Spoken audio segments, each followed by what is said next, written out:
الصلاة خير من النوم۔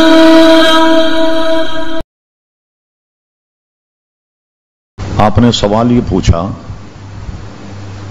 آج کل جو نعت خوانی کا سلسلہ نکل گیا جس کے پیچھے کچھ میوزک قسم کی آواز آتی، ٹھیک ہے نا؟ ہاں وہ ٹھیک، اچھی بات آپ نے پوچھی۔ دیکھیے، سب سے پہلے تو یہ ذہن میں رہے کہ نعت خوانی حضور علیہ السلام کا ذکر ہے اور یہ ایک عبادت ہے۔ نعت خواں کی بھی بہت بڑی عزت و تکریم ہے۔ حضور صلی اللہ علیہ وسلم اپنے زمانے میں حضرت حسان ابن ثابت کے لیے ممبر بچھاتے اور وہ اس پر کھڑے ہوتے یا بیٹھ کر، اور جب حضور کی نعت شریف کا آغاز کرتے تو حضور علیہ السلام انہیں دعا دیتے کہ سناؤ میری نعت اللہ تبارک و تعالی روح القدس کے ذریعے تمہاری تائید فرمائے۔ کبھی فرماتے کہ اللہ تعالیٰ تمہارے منہ کو نیچا نہ دکھائے اور میری تعریف و توصیف بیان کرو۔ اسے خود حضور علیہ السلام نے پسند فرمایا، اور تقریباً آج سے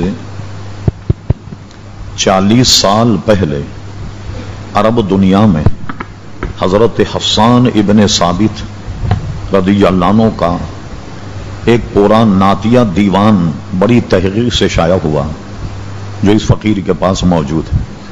ہر دور میں حضور کی شان میں کلام لکھا گیا، جیسے حضرت شیخ سعدی، علامہ جامی، حافظ شیرازی، اور ہندوستان کی تاریخ تو بہت وسیع اور عریض ہے نعت خوانی۔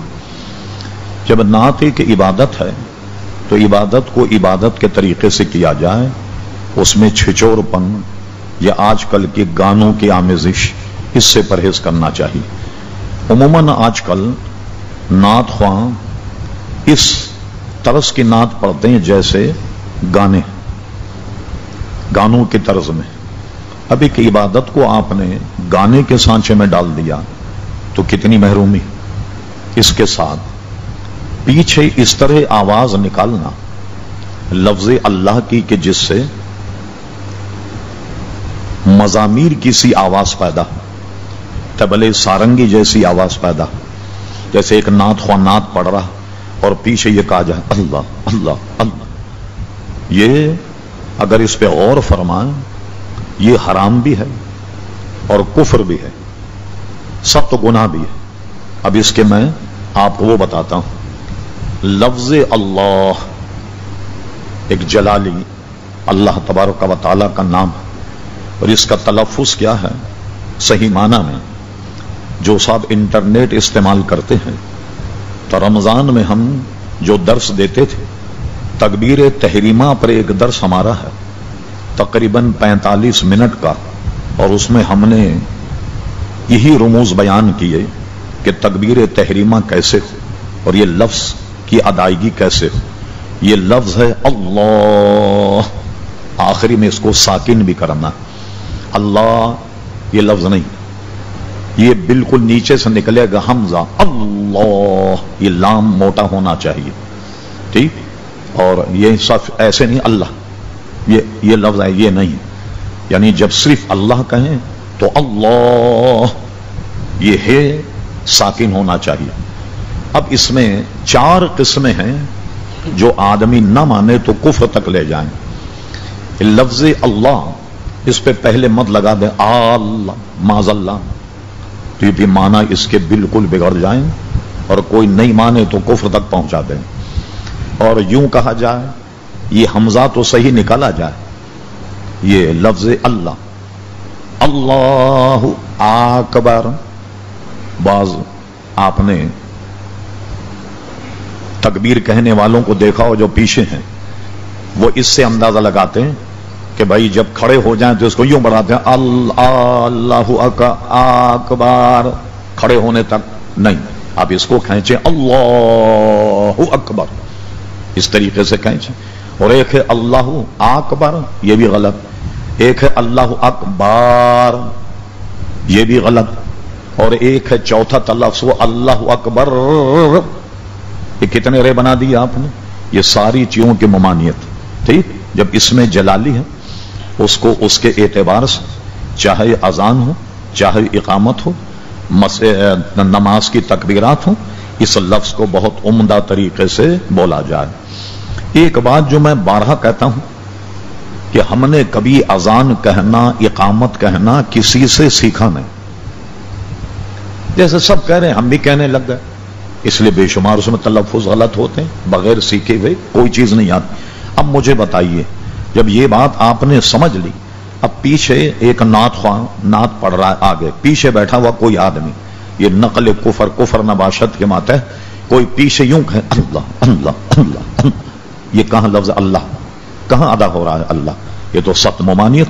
اور اس کی ممانعت پر بریلی شریف سے فتویٰ جاری ہوا اور اس پہ 14 مفتیان کرام کے دستخط ہیں کہ باضابطہ ان کو کیسٹ دی گئی مفتیان کرام کہ اس کو آپ سنیے، کیونکہ ویسے کسی پر الزام تو صحیح نہیں. اس کو سننے کے بعد اس کے تلفظ کو غور فرما کر اب فتویٰ دیں. دارالعلوم امجدیہ سے بھی فتویٰ جاری ہوا، بریلی شریف سے فتویٰ جاری ہو، جس میں 14 مفتیان کرام کے دستخط ہیں کہ اس طریقے سے نہیں پڑھا جائے. لفظ اللہ یہ غلط ہے. پھر دوسرا کہ لفظ اللہ سے ایک موسیقی اور ایک طبلہ سارنگی سی آواز آئے. حضرت نوفل سے حدیث، حضرت نوفل رضی اللہ عنہ حضرت عبداللہ ابن عباس کے ساتھ کہیں سے کوئی بانسری کی آواز آ رہی تھی، تو عبداللہ ابن عباس رضی اللہ عنہ نے اپنے کانوں میں انگلیاں ڈال لی اور حضرت نوفل سے پوچھتے رہے آواز آ رہی ہے آواز آ رہی. جب انہوں نے کہا نہیں، پھر انہوں نے انگلی نکالی. پھر حضرت عبداللہ ابن عباس نے یہ حدیث بیان کی، یہ بھی ہماری کتابوں میں. حضور علیہ السلام تشریف لے جا رہے، کہیں سے بانسری کی آواز آئی یعنی موسیقی. حضور نے کانوں میں انگلیاں رکھ لی اور پوچھا یا عبداللہ آواز آ رہی ہے آواز آ رہی. جب انہوں نے کہا نہیں آ رہی، اب حضور نے انگلیاں کانوں میں سے نکال لی. اب اس سے پتہ لگا موسیقی اور ان معاملات سے حضور علیہ السلام نے کتنی نفرت فرمائی. ایک بات اور اپنی بعثت کے مقاصد میں آپ نے یہ فرمایا کہ میں اس لیے بھی مبعوث کیا گیا ہوں تاکہ مزامیر کو ختم کر دوں. یہ جو موسیقی آلات ہیں ان کو ختم کرنے کے لیے میری بعثت ہوئی ہے، میں اس لیے بھی تشریف لایا ہوں. اب اس حدیث سے 2 اعتراض قائم ہوئے، وہ سن لیجئے. کیا وہ اعتراض یہ ہے کہ حضرت عبداللہ نے تو کانوں میں انگلیاں رکھ دیں مگر حضرت نوفل یہ سنتے رہے. اس کا جواب یہ ہے وہ بالکل بچے تھے، بالکل چھوٹے تھے، اور اس لیے ان سے پوچھا کہ آواز آ رہی ہے یا نہیں. جب حضور علیہ السلام نے کانوں میں انگلیاں رکھیں، جب تشریف لے جا رہے اس وقت حضرت عبداللہ ابن عباس بالکل بچے تھے، اس لیے ان سے پوچھا کہ آواز آ رہی ہے. یہ 2 اعتراضات بھی یوں ختم ہو گئے کہ بالکل بچے تھے اور اس وقت عبداللہ ابن عباس وہ بچے، اس وقت حضرت نوفل جو تھے وہ بچے تھے. تو اب اس سے اندازہ لگائیے کہ حضور علیہ السلام نے ان چیزوں کو کتنا مضر جانا. پھر اس پہ شیخ محقق شاہ عبدالرحمن محدث دہلوی کا رسالہ سما اس کو پڑھیے، اعلی حضرت فاضل بریلوی کے رسالہ سما اسے پڑھیے.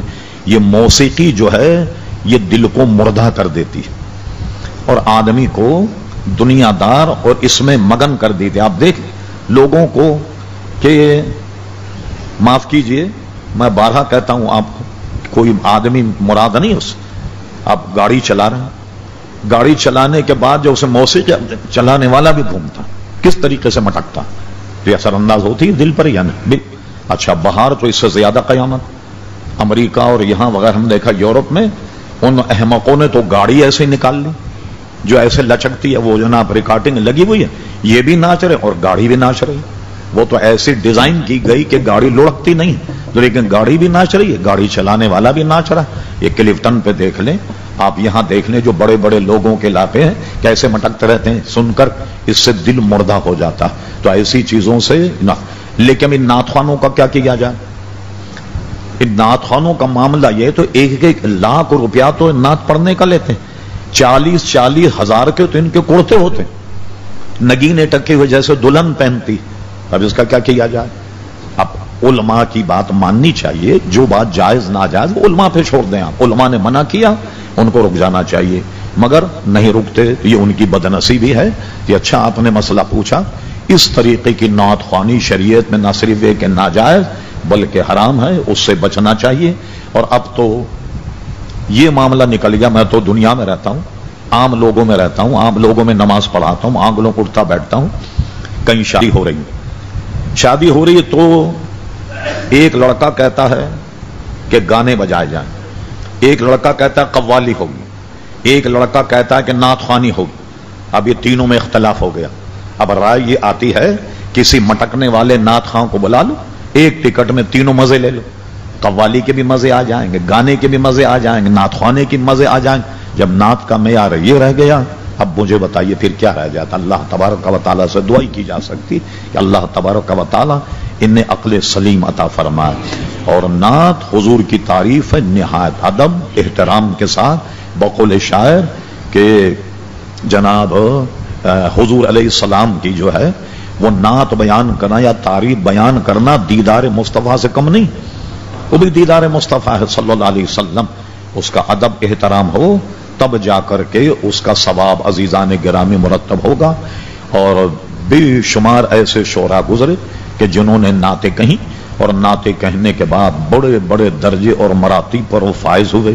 جیسے کہ ہم نے رمضان میں کہا قصید بردہ شریف، امام شرف الدین بوصیری رحمت اللہ علیہ، حضور علیہ السلام نے خواب میں وہ موجود تھے اور فرمایا سناؤ میری نعت جو تم نے لکھی.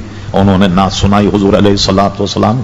اور ایک روایت میں یہ ہے کہ جب حضور علیہ السلام نے نعت سنی قصید بردہ شریف تو آپ ایسے جھوم رہے تھے جیسے نسیم سحر کے جھونکے پھول دار ٹہنی جھومتی ہے. اس طریقے حضور علیہ السلام جھوم رہے اور اپنے دوش اقدس سے چادر نکالی اور علامہ امام شرف الدین رحمت اللہ علیہ کو پہنا دی. چونکہ مفلوج ہو گئے تو پورے بدن پہ حضور نے مسا فرما دیا. جب صبح آنکھ کھلی وہ درخت کے نیچے لیٹے ہوئے تھے، سارا فالج کا مرض چلا گیا اور حضور نے جو چادر عطا فرمائی وہ ان کے بدن پہ موجود تھی. چونکہ عربی میں چادر کو بردہ کہتے ہیں اس لیے جناب وہ قصیدہ بردہ شریف سے مشہور ہو گیا. کوئی اور صاحب سوال؟